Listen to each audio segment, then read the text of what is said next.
오늘 우리에게 주시는 하나님의 말씀을 봉독합니다. 고린도전서 11장의 말씀 2절에서 5절까지 봉독하겠습니다. 너희가 모든 일에 나를 기억하고 또 내가 너희에게 전하여 준 대로 그 전통을 너희가 지킴으로 너희를 칭찬하노라. 그러나 나는 너희가 알기를 원하노니 각 남자의 머리는 그리스도요 여자의 머리는 남자요 그리스도의 머리는 하나님이시라. 물은 남자로서 머리에 무엇을 쓰고 기도나 예언을 하는 자는 그 머리를 욕되게 하는 것이요. 물은 여자로서 머리에 쓴 것을 벗고 기도나 예언을 하는 자는 그 머리를 욕되게 하는 것이니 이는 머리를 민 것과 다름이 없습니다. 아멘. 은혜로운 예배를 위해 머리에 쓰는 문제라는 제목으로 고린도전서 11장 2절에서 16절에 있는 말씀을 중심으로 하나님 말씀을 나누고 전하도록 하겠습니다. 이 말씀이 아무쪼록 저와 여러분들에게 은혜가 될 수 있기를 바랍니다. 2절입니다. 너희가 모든 일에 나를 기억하고 또 내가 너희에게 전하여 준 대로 그 전통을 너희가 지킴으로 너희를 칭찬한다고 말씀합니다. 여러분, 지금은 그 바울이 고린도 교회를 개척하고 1년 6개월 동안 일하다가 그곳을 떠나와서 지금 이제 3차 전도 여행 중에 에베소에서 지금 편지를 쓰고 있습니다. 여러 시간이 지났음에도 불구하고 그들과 서로 교류가 있었습니다. 지금처럼 핸드폰이나 이런 것들이 메신저가 있는 게 아니라 그저 사람들이 오가고 그 편지가 몇 통이 오가고 하는 그 가운데서도 그런 고린도 교회와 그 사도 바울의 그런 교류가 있었다라는 것입니다. 그 편지나 교류를 통해서 비록 바울은 멀리 에베소까지 떠나와 있어도 자신을 자기 교회의 목회자로 지금도 기억해주고 그 교회에 어려운 문제가 있을 때 초대교회 목사님이었으니까 자신을 목회자로 여겨주고 모든 일에 자문을 구해왔던 것입니다. 참 고마운 일이죠. 또한 목회자로서 바울이 세운 그런 교회의 전통을 그들이 아직도 지키고 있다라고 생각하고 있으니까 참 내가 보람있게 목회했구나라는 것은 일말에 가슴 뿌듯함을 바울은 아마 느꼈을 것이라고 생각이 됩니다. 그 전통이라는 것은 성경 이외에 그런 멋대로 세운 것이 아니라 성경을 말하고 있습니다. 바울이 복음을 전했던 그 복음 내용이 바로 그 전통인 거죠. 그러니까 그동안에 바울이 유대교를 신복했잖아요. 유대교의 그 회당에서 시나고그라는 그곳에서 예배를 드렸던 그런 방식에서 좀 떠났어. 새로운 교회, 가정교회였지만은 그 교회 전통을 새로운 예배의 전통을 그렇게 세웠다라는 것입니다. 그 예배의 전통을 이 고린도 교인들이 잘 지키고 있다는 것에 대해서 바울이 칭찬을 하면서 이렇게 말문을 열게 되는 거죠. 여러분, 우리가 어떤 문제를 다룰 때에 또 상대방과 서로 얘기할 때 제가요, 여러분들에게 오늘 집사님 오늘 참 이렇게 스카프가 예쁘시네요. 참 어울립니다. 이렇게 말하면은 상대방의 마음이 좀 풀릴 수 있겠죠. 칭찬부터 하면 거죠. 오늘 집사님 오늘 얼굴이 너무 환해 보이십니다. 이렇게 칭찬을 해주면 좋잖아요. 비록 그분이 마음속에 아픔이 있고 또 마음속에 어려움이 있다 할지라도 그렇게 칭찬을 해주고 시작하면은 그 사람이 오히려 마음이 확 열리고 또 서로가 좋은 교류가 될 수 있고 그 사람이 또 더 말을 잘 이해해 줄 수도 있는 것이죠. 근데 상대방을 책망부터 해버리면은 열심히 살아가고 있는데 불구하고 자꾸 약점을 잡아서 꾸중하거나 안 좋은 말부터 부정적인 말부터 해보면은 그 사람의 마음문이 확 닫혀버릴 수도 있는 거잖아요. 그런 면에서 바울은 칭찬할 것은 분명히 칭찬을 합니다. 없는 칭찬을 한 게 아니라 있는 칭찬을 하고 있는 거죠.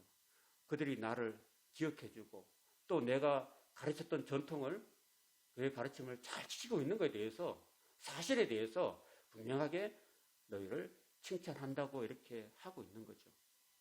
여러분, 우리가 생활 속에서도 이런 칭찬을 잘 할 수 있는 우리가 되었으면 좋겠어요. 여러분은 얼마나 생활 속에서 여러분 주변에 있는 사람들을 잘 칭찬하고 계십니까? 그래서 저는 말씀을 준비하다가 저희 아내를 한번 잠깐 칭찬을 했습니다. 당신은 새벽부터 기도하고 그리고 나가서 또 열심히 일을 하고 아이를 챙기고 우리 막내가 늦게까지 금요일에는 11시 반까지 학원에 하고 와요. 늦게까지 또 피곤하지만 안 자고 기다렸다고 이렇게는 보고 당신은 사모로서도 또 엄마로서도 열심히 잘하는군요. 또 직장에 나가서 또 일하고 와서 또 이렇게 가정일도 돌보고 하니까 너무너무 칭찬해요. 고맙습니다 하니까 칭찬하니까 좋아하더라고요. 칭찬은 고래도 춤추게 한다는 말이 있잖아요. 그래서 저와 여러분들 칭찬을 생활화하면은 상대방을 행복하고 기쁘게 할 뿐 아니라 그 행복하고 기쁜 모습을 보면서 저 자신도 우리 자신도 행복하게 될 줄로 믿습니다. 칭찬을 생활합시다. 그러니까 뭐 내 마음에 다 들겠어요. 다 안 들지만 그래도 불구하고 상대방이 잘하는 거를 잘게 골라내가지고 칭찬하고 하루에 한 번 최소한 한 번이라도 칭찬하면서 하루를 시작한다면은 상대방도 행복해지고 나도 행복해질 줄 믿습니다. 그동안 칭찬 너무 안 했더라면은 칭찬이 인생에 있더라면은 하나님 저도 이제 이 바울처럼 사랑하는 사람들에게 칭찬을 아끼지 않게 해주십시옵소서 하고 기도하고 그런 마음을 가지고 늘 상대방을 대하고 그렇게 살아간다면은 나를 통해서 내 가까운 주변 사람들이 행복해질 줄 믿습니다. 오늘 그 본문에 나타난 그 문제는 2절부터 16절에 나오는 문제는 머리에 수건을 쓰는 문제예요. 머리에 수건을 쓰느냐 마느냐, 머리에 너구를 쓰느냐 마느냐 이런 문제를 가지고 사실은 지금 우리하고는 별 상관이 없는 문제 같긴 해요. 지금 여러분이 지금 머리에 지금 쓰고 예배를 드리진 않죠. 이 가톨릭이나 이거는 천주교 성당에 미사를 드리는 장면인데 남자들은 이렇게 머리에 그냥 아무것도 안 쓰고 있고 간혹 여기 여성들이 머리에 뭘 덮어 쓰고 미사에 참여하고 있죠. 지금도 아마 성당에 여러분 가보셨는지 모르겠지만 이렇게 지금도 하고 있습니다. 더 열심히 하는 것은 이 하나님의 교회예요. 하나님의 교회는 여기 보세요. 한 사람도 그냥 뭐 체육복 입고 올 사람 없죠. 남자들 다 양복 입고 저처럼 넥타이 탁 메고 정장을 하고 예배를 드리고 있고 양쪽으로 여성들이 한 사람도 예외 없이 머리에 다 뭘 덮었었죠. 이런 거예요. 이런 사람들 특별히 하나님의 교회 시청 옆에 있는 그 하나님의 교회는 이렇게 하는 거예요. 지금 이렇게 이 바울이 고린도전서 11장 2절에서 16절에 여성들은 이렇게 하라고 했다고 하면서 이렇게 하고 있는 거예요. 지금도. 근데 특별히 우리가 성경에서 하라고 하면 다 해야 되는가 이런 걸 우리가 한번 생각해 봐야 돼요. 그걸 오늘 잠시 동안이나마 여러분 함께 살펴보고 오늘 우리는 어떻게 하는 것이 바람직한 건가, 과연 우리도 이렇게 머리에 덮어 써야 되는가 이렇게 한번 생각해보고 넘어가면 좋겠습니다. 고대 중근동 당시에는 여성들이 다 이렇게 히잡이라든지 차도르라든지 부르카 같은 것들을 다 덮어 쓰고 다녔습니다. 여러분 우리 조선시대에 보면은 여성들이 외출할 때 머리 다 이렇게 덮어 쓰고 다녔죠. 왜 그랬을까요? 여러분 사극 드라마 보면서 여성들은 왜 덮어 쓰고 다니지? 남자들은 그냥 멀쩡히 다니는데 그런 생각 안 해보셨습니까? 이 고대 중근동 당시에 이 여성이 머리를 이렇게 감추었던 것은요, 성적인 것으로 머리카락을 여겼기 때문에 이렇게 감췄다고 합니다.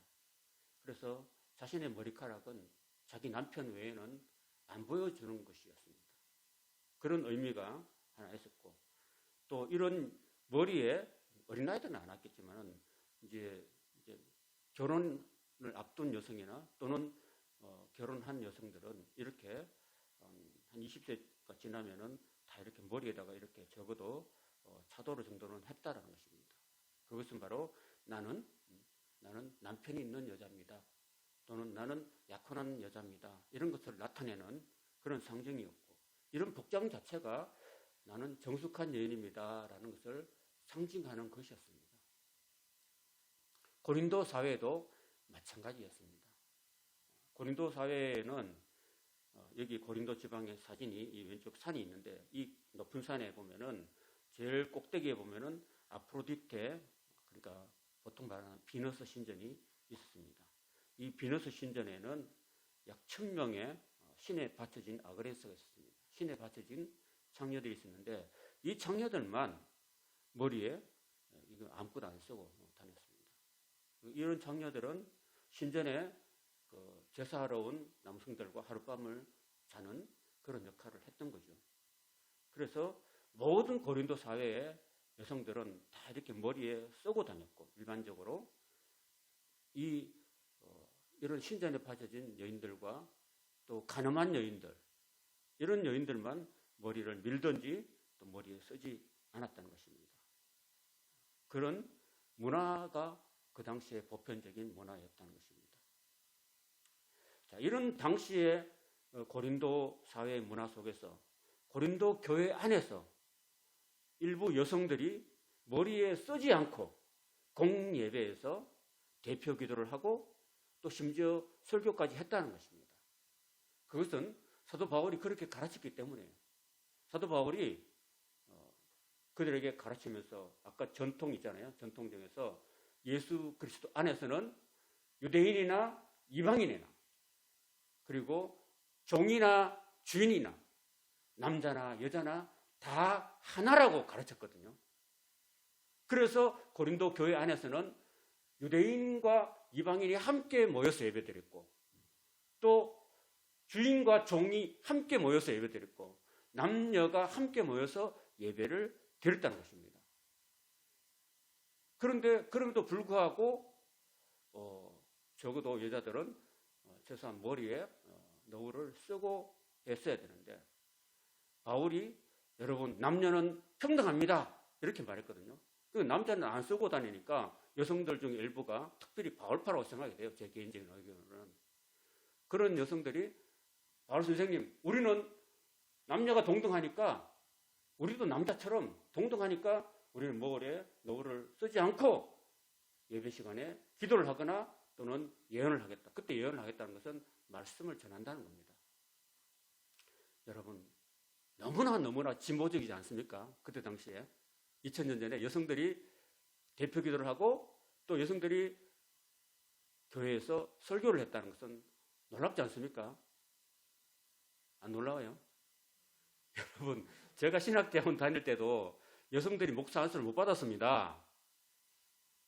제가 신학대학교 다닐 때가 1997년, 94년부터 97년까지였는데, 제가 다닐 때 우리 장로 신학대학교 신학대학원 동기들이 한 300명이 있었어요. 그 중에서 한 20% 정도가 여성들이었습니다. 그 여성들이 데모를 했습니다. 총회 데모해가지고 우리 여성들에게도 목사 안수를 해달라 이렇게 데모를 했다니까요. 엄청나게 강력하게 데모를 해가지고 그 이후에 총회에서 여성들도 목사 안수를 받을 수 있다라고 통과시켜가지고 된 거예요. 여러분, 그저 주는 게 아니죠, 그죠? 자, 흔들어대야지 주는 겁니다, 여러분. 그러니까 여성들도 데모를 해가지고 목사 안수권을 얻은 거예요, 여러분. 최근에 얻은 거예요, 여러분. 얼마 안 됐어요. 근데 2000년 전에 그렇게 했다니까요. 2000년 전에 사도 바울이 주 안에서 남녀는 평등합니다 라고 해가지고 그때도 벌써 대표 기도도 하고 설교도 했다니까요. 놀랍지 않습니까? 근데 다만 지켜야 될 것은 남자는 머리에 두건을 쓰면 안 되고 여자는 또 벗으면 안 된다고요. 써야 된다는 거죠.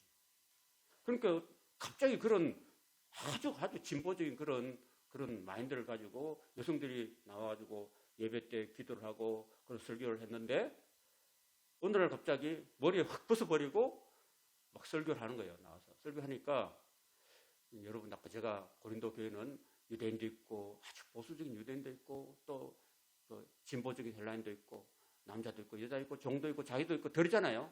그런데 아주 보수적인 사람들은 어떻게 생각했겠습니까? 그 설교를 할 수 있는 것까지는 했는데 나와가지고 머리 다 벗어버리고 남자처럼 하니까 그때 당시의 상황상으로는 저 여자 미친 거 아니야? 저 고린도 그 아프로디테 선전에 바쳐진 창녀들이나 머리에 다 벗어 던지는데 저 창녀 아니야? 이렇게 생각했을까요? 안 했을까요? 대답을 좀 해보실런가요? 이 신성한 교회에서 저게 뭐냐? 이렇게 속으로 생각을 했겠죠? 사람이니까. 그때 당시에 문화상으로, 그죠? 했겠죠. 당연히. 그리고 그렇게 했으니까 그때 당시에 문화적으로 그런 안 어울렸던 그런 너무나 그 파격적인 행동을 했기 때문에 이런 문제가 발생한 거죠. 제가 이렇게 길게 적어놨긴 했는데 아무리 남녀가 동등해도 차이는 있는 거죠. 그죠? 차별은 없지만은. 그래서 여성들이 나와서 마치 사람들 눈에 교회 안팎으로 저거 청녀 아니냐? 가늠한 여자처럼 이렇게 부정적인 이미지를 심어줬다는 겁니다. 아무리 여러분 그를 남녀 평등의 권리가 있고 자유가 있지만은 그럼에도 불구하고 사회 통념적으로 그것이 이상하게 느껴진다라고 생각하면은 그런 것까지 굳이 교회에 부정적인 이미지를 심어주면서까지 자기의 자유와 권리를 주장하면 덕이 될까요? 안 될까요? 그때 당시에는 덕이 안 됐다는 것입니다. 그래서 바울이 여자들은 머리에 쓰지 말라고 얘기를 하고 있는 거죠. 근데 지금 우리는 머리를 씁니까? 안 씁니까? 지금 안 쓰죠. 왜요? 왜 안 씁니까? 그때하고 지금하고는 다르다는 거죠. 여러분, 우리나라도 처음에 그 교회가 들어왔을 때 제가 몇 년 전에 그 금산에 있는 교회를 가봤는데 기역자 교회가 있어요. 기역자 교회에 보면은 목사님이 기역자 교회에 이렇게 가운데 있고 가운데는 이렇게 커튼을 쳐놨어요. 커튼을 쳐놓고 목사님은 오른쪽 눈으로는 남자를 보고 왼쪽 눈으로는 여자를 봐요. 이렇게 보면서 남자들이 이렇게 쭉 있고 여자들이 반대 방향에 있어요. 이쪽에 있는데 목사님 이제 설교할 때 여자들만 보고 설교한 게 아니라 여자도 좀 보고 남자도 좀 보고 가운데는 아무것도 없어요. 이쪽으로 보고 또 설교하다가 이쪽으로 보고 설교하다가 이렇게 했다는 거죠, 여러분. 우리도 처음부터 그렇게 남녀가 같이 우리나라 유교 문화상 남녀 칠세 부동석이라는 그런 의식들이 500년 동안 이어왔잖아요. 근데 갑자기 예수를 믿었다고 해서 갑자기 한 곳에 모아놓은 게 아닙니다. 처음에는 이렇게 분별해가지고 이렇게 했다는 거죠. 목사님은 뭐 중성적인 입장을 해가지고 이쪽도 얘기하고 저쪽도 이렇게 했다는 거죠. 그래서 여러분, 예수 그리스도의 복음의 본질은 변할 수가 없잖아요. 그렇지만은 문화라는 것은 시대적 상황에 따라서 변화되기도 하죠. 그렇잖아요. 우리나라 유교 문화가 500년 동안 지탱해 왔습니다. 남존여비. 그게 최근까지 이어왔던 거죠, 여러분. 제가 기억하기로는 아들과 딸이라는 그런 드라마가 있었는데 그걸 제가 봤을 때 얼마나 우리 아버지 때만 해도 아들은 정말로 최고로 여기고 딸은 그냥 막 거지처럼 키우는 그런 문화가 우리나라 70년대, 80년대 문화였잖아요. 문화라는 게 금방 안 바뀌어져요. 그죠? 지금은 어떻습니까? 딸이 더 귀하죠. 딸이 더 귀하잖아요. 그러니까 한 30년 상관으로 이 문화가 달라지는 거잖아요. 그죠? 문화가 달라. 옛날에는 애들을 막 콩나물 시불처럼 확 이렇게 했는데 지금은 반으로 줄었죠. 그죠? 아이들 교실에 가면 30명밖에 안 돼요. 옛날에는 우리 때는 64명, 65명 이랬는데 지금은 확 줄어가. 시대가 바뀌어지니까 시대에 맞게끔 사회 통념상으로 너무 부정적인 그런 방향으로 흘러가지 않는 것이 중요하다는 거죠. 그래서 여성이 존중되는 문화가 오늘 현대 문화죠. 현대 문화이기 때문에 오늘 여성들은 옛날에 2000년 전에 그 문화하고는 다른 시대에 살기 때문에 여성의 인권이 존중되고 그래서 지금은 여성 장로도 되고 우리 교단에는 여성 안수 집사는 아직 없는 것 같아요. 안수 집사는 꼭 남자만 하고 여성은 권사가 되고 또 남자는 권사가 없고 이런 거예요. 그죠? 근데 또 다른 감리교회나 이런 거 보면은 또 남성이 또 권사가 있어요. 또 이렇게 하나로 안 돼 있어요. 지금 현재 다 교단이 다르고 교파가 달라가지고 다 다른데, 그래도 어쨌든 여성이 목사 안수를 받을 수 있고 여성이 장로가 되고 당회원이 되기도 합니다. 그것은 그만큼 시대가 변했고 여성의 인권이 굉장히 높아졌다는 것을 반증하고 있는 것입니다. 그렇지만은 이 2000년대에 이 사도 바울이 했던 얘기가 많이 이게 지금은 그대로 지키려고 하는 데도 많아요. 아까처럼. 그 이슬람 같은 권에서는 아직도 여자들이 다 머리에 덮어 쓰고 다니고 있잖아요. 길거리 다닐 때도 그죠. 한국에 와봐요. 제주도에 보면 가끔 그런 분들이 있어요. 제주도에 와서 이렇게 막 덮어 쓰고 히잡을 덮어 쓰고 다니는 사람도 있고, 심지어 부르카를 쓰고 눈만 딱 내놓고 다니는 그런 사람들도 볼 수 있잖아요. 여러분, 이런 게 옳다고 생각합니까? C.S. 루이스는 복음과 문화, 그리스도와 문화라는 그런 책을 제가 대학교 다니면서 그걸 논문을 쓰고 레포트를 쓰고 이렇게 해봤는데, 이 그리스도와 문화라는 것은요, 이렇게 항상 조화를 이루어야 된다고 합니다. 조화를. 그리스도의 그 복음의 본질은 그대로 유지하되 그 문화 가운데서 또 문화를 이끌어가는 그런 역할을 해야 된다고 C.S. 루이스는 말하고 있습니다. 그러니까 요즘도 보면은 오늘 그 얘기가 예배 드릴 때 그 복장이 문제거든요. 복장이 문제. 근데 지금 천주교회나 이런 데는 그 교황도 머리에 뭐 이상한 거 쓰고 있잖아요. 그죠?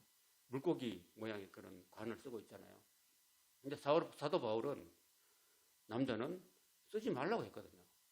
남자가 머리에 뭘 쓰면은 그것은 부끄러운 일이다 했는데 지금 교황이 쓰고 있잖아요. 그 뭔가 잘못되지 않았나요? 쓰지 말았으면 교황이라도 쓰지 말아야 되지. 그걸 왜 쓰지? 그렇잖아요. 그것도 문제고. 다만 이제 우리가 예배에서도 이런 모습은 아니겠죠. 그림을 떠왔는데 어르신들이 많은 교회 이렇게 젊은 여성이 막 미니스커트를 입고 가슴이 패인 옷을 입고 나와가지고 이렇게 앞에서 얼쩡거리고 있으면은 좀 보기가 좋을까요, 안 좋을까요? 여러분 괜찮을까요? 이렇게 좀 분위기를 봐가지고 말로 뭐 온누리교회 같이 청년들만 가득한 교회라든지 서울 3.1교회 같이 청년들만 가득한 교회라면 좀 모르겠는데, 어르신들이 많은 교회에서는 이런 것들은 좀 하고 싶어도, 미니스커트 입고 교회에 오고 싶어도 좀 약간 자제하는 것이 좀 바람직하지 않을까, 이런 생각을 또 해보기도 합니다. 그런 얘기들 오늘 우리가 읽었던 고린도전서 2장 11장 2절에서 16절에 있는 말씀인 것입니다. 14절에 보시면은 만일 남자에게 긴 머리가 있으면 자기에게 부끄러움이 되는 것을 본성이 너에게 가르치지 아니하느냐 그랬습니다. 그렇죠? 보세요. 그림 보면은 얘가 남자예요. 여러분, 이게 정상으로 보여요? 비정상으로 보여요? 예? 이걸 내가 문제 삼자는 거 아니고 바울이 지금 그 본성을 가지고 따지는 거예요. 하나님께서 남자를 좀 머리를 작게 만들어 놨어요. 근본적으로. 그렇게 만들어 놨다니까요. 저도 짧죠. 제가 제 머리가 짧아요. 우리 딸 김민주 머리가 길어요? 민주 길잖아요. 여자니까. 여자는 긴 거예요. 내가 만약에 얘처럼 이렇게 머리를 길게 해가지고 여러분 설교를 한다 쳐봐. 여러분들이 처음 왔을 때 저 사람이 게이야 뭐야 이렇게 할 수 있겠죠. 그러니까 통념상 하나님께서 본성상 남자는 짧은 머리를 주신 거예요. 그게 바울이 다시 말하지만 남자에게 긴 머리가 있으면은 부끄럽지 않느냐, 본성상 이렇게 얘기하는 거죠. 그러니까 남자는 짧은 머리가 원래 본래다. 짧은 머리가 있으니까. 여자들은 반대로 긴 머리가 있으니까 원래 덮으라고 이렇게 얘기를 하거든요. 덮으라고. 그리고 긴 머리는 덮는 것을 대신하여 준 것이라 이렇게 얘기도 하고 있습니다. 여기 또 반대로 왼쪽이 정상으로 보여요? 오른쪽이 정상으로 보여요? 여러분은 어떤 거 하고 싶어요? 같은 사람인데 긴 머리가 예뻐요? 짧은 머리가 예뻐요? 긴 머리가 예쁘죠? 이게 본성상 정상이라니까요. 이게 정상이니까 바울은 본성적으로 여자들이 긴 머리가 있어야 되지 않겠냐 이렇게 얘기를 한 거예요. 여러분. 지금 굳이 본성을 따져서 여자들은 긴 머리를 하는 게 좋겠다. 어제 저녁에 우리 딸이 생일을 맞아서 오늘이 생일인데 어제 일부러 생일을 맞아서 가족 식사를 조촐하게 했었어요. 그리고 이제 생일 기념으로 또 머리도 저렇게 아무렇지 않지만 저거 또 돈 들여서 한 거예요. 되게 뿌염을 한 거예요. 뿌염을 한 거. 저 뒤에 우리 사모도 아무렇지도 않은데도 뭘 좀 손질을 봤어요. 내가 저 머리 예뻐요. 그러니까 예쁘긴 한데 좀 더 길러라고 좀 얘기했어요. 남자들은 그래요. 여성들이 머리 긴 걸 좋아해 항상. 여성들이 이렇게 오른쪽처럼 이렇게 아무리 예뻐도 머리를 이렇게 싹 잘라버리면요. 남자들은 본성상 안 좋아해요. 남자들은 여성들이 긴 머리가 좀 드라이하기도 힘들고 하지만은 긴 머리를 좋아하는 게 원래 남성의 본성이에요. 여러분이 남자들한테 사랑받으려면 머리를 너무 짧게 치지 마시고 머리를 적절하게 잘 길러가지고 그렇게 하시면은 제 경우 같은 그렇게 해요. 이건 둘 다 정상이죠. 남자는 이렇게 짧고 여자는 길어야 이게 정상인 거죠. 이런 것도 머리 문제를 가지고 사도 바울이 오늘 이렇게 얘기를 하고 있는 거죠. 자, 마지막 16절 같이 읽겠습니다. 시작. 논쟁하려는 생각을 가진 자가 있을지라도 우리에게나 하나님의 모든 교회에는 이런 관례가 없느니라. 이렇게 결론을 지어버립니다. 여러분 제가 서두에 말씀드렸죠. 오늘날과는 다르게 바울 당시에는 머리에 쓰는 게 당연했고 보편적이었습니다. 근데 지금은 아니죠. 지금은 머리에 안 쓰고 다니는 게 보충벽이잖아. 그죠? 그렇죠? 만약에 여러분 온 세상 여인들이 다 지금 머리가 쓰고 다닌다 쳐봐요. 그러면 지금도 당연히 써야 되겠죠? 그렇죠? 그거 아니라는 거죠. 특별히 교회에서 여성들이 대표교회나 설교를 하는 것까지 좋았는데 그게 도를 넘어가지고 사회 통념적으로 어울리지 않는 그런 행동을 한다면은 또 그런 것들을 자제하라. 세상 사람들이 말할 때는 교회가 저 너무 엄난한 거 아니냐. 이렇게 하는 소리까지 들을 필요가, 불필요한 그런 오해와 논쟁은 하지 말 것이라고 이렇게 결론을 짓습니다. 여러분 장례식에 가면은 장례식 갈 때 여러분은 웬만하면 검정 옷을 입고 가죠. 그죠? 조문을 하면서. 그 장례식에 막 번쩍번쩍 빛나는 하얀 옷을 입고 가면 이게 좀 통념적으로 안 좋죠. 또 결혼식에 갈 때는 어떻게 합니까? 결혼식 여러분 자기가 편하다고 해서 트레이닝 입고 가면 돼요, 안 돼요? 운동하시고 트레이닝 입고 가지고 결혼식장 가면 돼요, 안 돼요? 안 되죠. 다 그 격식이 있는 거잖아요. 제가 지난번에 우리 조카가 결혼식 하는데 갈 수가 없어서 제가 이제 우리 아들을 서울에 둘째 아들이 있는데 둘째 아들에게 네가 대신해서 축의금을 전해주고 참석해줘라 했는데 걔가 못 갔어요. 나중에 못 갔냐고 그러니까 아빠 저 입고 갈 옷이 없어가지고 못 갔어요. 그랬다는 거야. 그걸 몰랐어요, 여러분. 제가 그냥 보통 입는 점퍼라든지 편한 목장은 있는데 걔한테 양복을 사준 적이 없으면 제가요. 양복을 없으니까 결혼식장인데 양복 입고 가야 되잖아요. 그래도 양복이 없으니까 못 갔다는 거죠. 내가 그 생각을 못했어요. 내가. 어쨌든 이런 장례식이나 결혼식이나 이런 데 갈 때는 예의를 지켜서 가야 되잖아요. 옷을. 예수님도 심지어는요. 그 천국 잔치를 버려놓은 하나님께서 천국 잔치 버렸는데 그 예복을 안 입고 온 사람이 있었다는 거죠. 그 예복을 안 입고 온 사람한테 너는 왜 예복을 안 입고 왔냐? 그러니까 유구무원이잖아요. 그래서 저 사람을 바깥 오는데 쫓아내라. 이런 말씀이 있잖아요. 우리도 이런 그런 상대방을 위해서 내 옷이라는 것은요. 상대방을 위해서 입는 것일 수도 있는 거죠. 그래서 그런 것들을 해야 되는 거죠.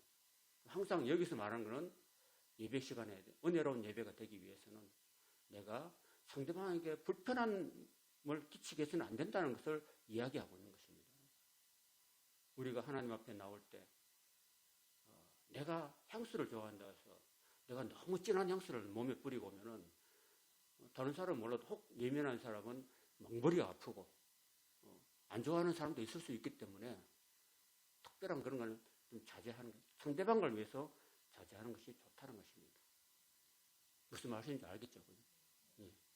그래서 예배를 은혜롭게 하기 위해서는 상대방을 배려해서 단정한 복장과 겉만 단정한 게 아니라 내 마음도 정성을 다한 하나님을 예배하는 그런 정성을 다하는 사모하는 마음을 가지고 예배에 임하는 것이 아름답고 또 그것이 다른 사람에 유익을 끼치는 행동이고 그것이야말로 그리스도를 본받는 행동이라는 것입니다. 그리스도의 마음을 닮아가는 그런 우리의 자세이라는 것을 가르쳐주고 있습니다. 이런 그리스도를 닮아가는 저와 여러분이 되고 그것을 통해서 교회에 덕을 끼치고 많은 사람들 유익하게 하고 내 행동과 모든 것을 통해서 다른 사람을 하나님께로 구원으로 인도할 수 있는 저와 여러분이 될 수 있기를 바랍니다.